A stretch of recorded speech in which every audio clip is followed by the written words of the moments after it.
Hi, it's Russell Kempster here. Thank you for joining me for this safety point breakdown video where we look at incidents involving aggression and violence towards frontline staff members with a view to educate staff about how to keep themselves safe in these types of situations. So let's play the clip.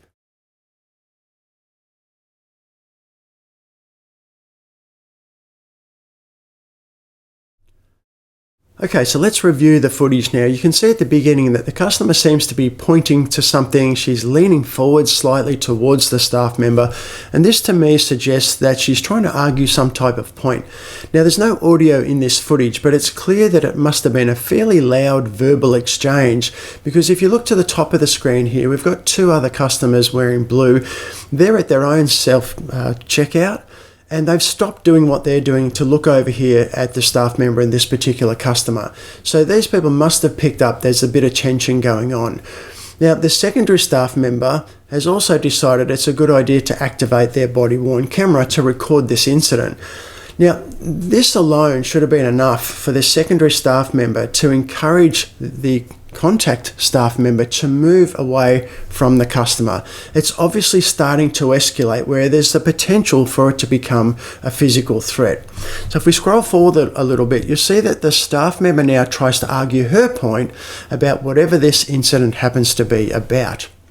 Now, the customer is not having a bar of that and shoves the staff member out of the way.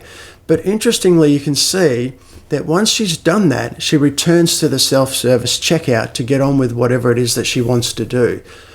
Now, that to me suggests that the customer is not going to take this any further, but the staff member, rather than moving back into this open space here where she can disengage from the confrontation, instead moves back towards the customer.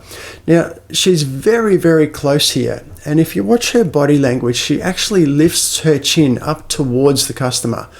Now, it may be difficult to see in the footage, but this is a signal that she's confident and she's saying to the customer, I'm not intimidated by you.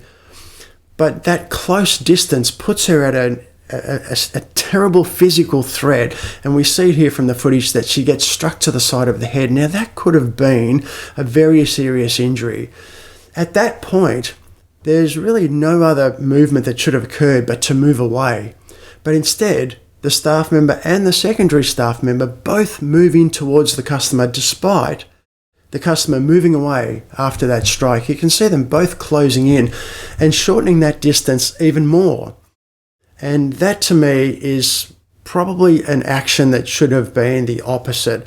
Closing the distance like that is asking for the situation to escalate even further to what has already occurred.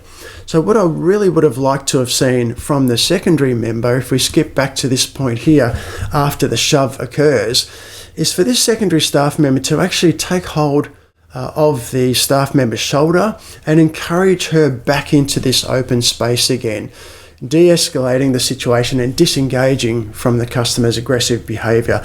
Unfortunately, that didn't happen, and it's resulted in a physical assault. And again, at no stage am I suggesting that the staff member is at fault, because it's never okay to strike out at somebody like that. Thanks for joining me. I look forward to seeing you in the next Safety Point Breakdown video.